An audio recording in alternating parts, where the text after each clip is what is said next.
नीतीश कुमार जी के पुराने साथी रहे हैं, सहयोगी रहे हैं, कई आंदोलन में भी उनके साथ आप रहे हैं। ज़रा बताइए कि पहले जब उनके साथ आप रहते थे तो आंदोलन किस तरीके से होता था, कैसे आप लोग सड़कों पर आते थे, किसी मुद्दे को लेकर प्रदर्शन करते थे? उस समय में पहली बार हुआ था कि सचिन दत्ता वाइस चांसलर थे। उस समय में बिहार कॉलेज ऑफ इंजीनियरिंग जो था उसमें यूनियन का फॉर्मेशन किए थे हम लोग, बेम्सू।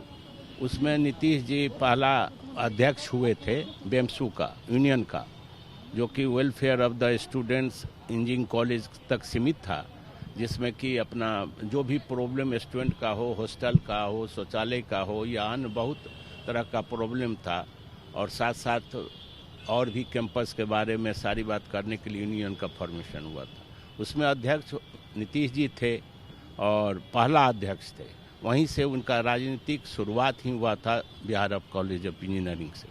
तो आप लोग प्रदर्शन कैसे करते थे? किसी मुद्दे पर आप लोग सड़कों पर उतरते थे क्या? सबसे बड़ी विशेषता थी कि हम लोग का जो किसी तरह का हड़ताल या डिमांड्स होता था तो हम लोग 1-2 घंटा शुरुआत में क्लास से बाहर हो करके अपना जो मांग होती थी उसको प्रकट करते थे और डिमांड्स कर देते थे प्रिंसिपल को या जो भी कंसर्निंग यूनिवर्सिटी को। लेकिन कभी भी हम लोग क्लास बंद करके, कॉलेज बंद करके, कोई भी ये छोड़ करके कोई भी काम नहीं करते थे। कभी कोई हिंसक रूप भी लेता हो कोई प्रदर्शन? कभी आप लोगों ने सड़क जाम कर दिया हो या फिर उस समय में दिल्ली यूनिवर्सिटी में बस हाईजैक हुआ था डिमांड के लिए, तो हम लोग भी सेकेंड में बिहार में ही पटना इंजीनियरिंग कॉलेज में ही बस हाईजैक करके, उस समय केदार पांडे जी माननीय मुख्यमंत्री थे, जो बस के सुविधा के लिए, शौचालय की सुविधा के लिए हम लोग हाईजैक किए थे। हाईजैक कर करके हम लोग सभी ठो बस को लेकर के अपने कैंपस में रखे थे, उसमें निगरानी करते थे, कोई आग नहीं लगा दे, कोई ऐसी बात नहीं हो, माने क्षति नहीं हो, ये सब कुछ हम लोग ध्यान रखते थे ताकि कोई भी क्षति नहीं हो, क्योंकि वैसे क्षति हो जाएगी, वो अभी टैक्स जो है सो जनते को देना होगा, उसी पर होगा, ये तो व्यक्तिगत है ही नहीं।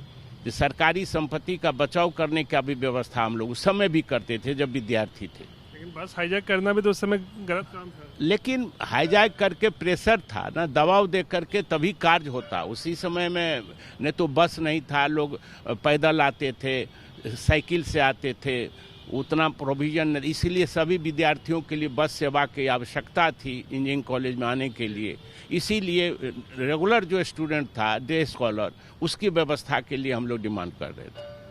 बाकी जेपी आंदोलन हुआ, उस सब में आप लोग कैसे सक्रिय होते थे, कैसे प्रदर्शन वहाँ होता था? जेपी आंदोलन में तो जिस समय में हुआ उसमें संघर्ष समिति बनाया गया था और पूरे बिहार में संघर्ष समिति बनाया गया था, तो नीतीश जी उसमें सदस्य के रूप में उस समय थे।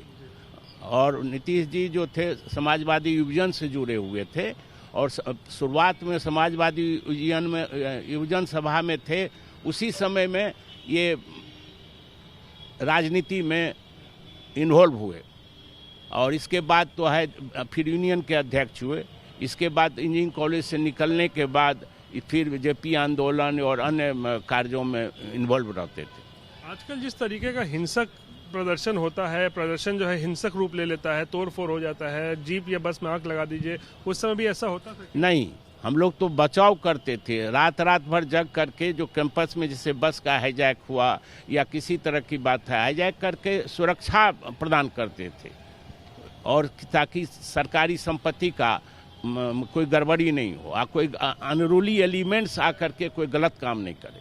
बस भी हाईजैक करते थे, फिर सुरक्षा भी उसका करते थे? सुरक्षा भी करते थे। तो इसीलिए नीतीश जी और हम लोगों का बहुत ही कंस्ट्रक्टिव था, प्रोग्रेसिव था। इवन हड़ताल जो करते थे तो कॉलेज चलते रहता था, सिर्फ टोकन बेसिस पर अगेंस्ट में, अथॉरिटी के अगेंस्ट में, यूनिवर्सिटी के अगेंस्ट में कार्रवाई के लिए, डिमांड्स के लिए करते थे, लेकिन क्लास बाधा करके नहीं, क्लास छोड़ करके नहीं। सड़क पे लोगों को परेशान नहीं करते थे? नहीं, हम लोग नहीं, कभी भी नहीं। हम लोग कभी भी सड़क पर खड़ा होकर के रोकने का काम, ये सब तरह की कार्रवाई नहीं होती। जिस तरीके से हिंसक प्रदर्शन होता है उसके बारे में क्या कहेंगे? नहीं करना चाहिए। जो भी डिमांड हो और और पदाधिकारी से मिलना चाहिए, जो कंसर्निंग अथॉरिटी है उसको इस पर ध्यान देना चाहिए कि जो सही मांग हो उसको मांग को पूर्ति भी करना चाहिए।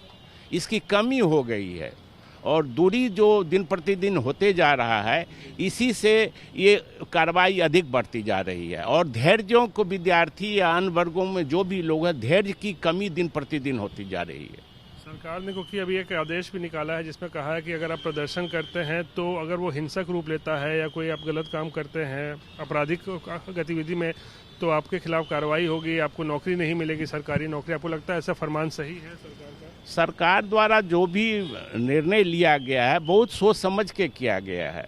कारण है कि जो व्यक्ति धैर्य रूप से काम नहीं करेगा, जो हिंसक प्रवृत्ति का होगा, वैसे प्रवृत्ति का सरकार में इन्वॉल्व भी होना वह देश हित और राज्य हित के लिए अच्छा नहीं रहेगा।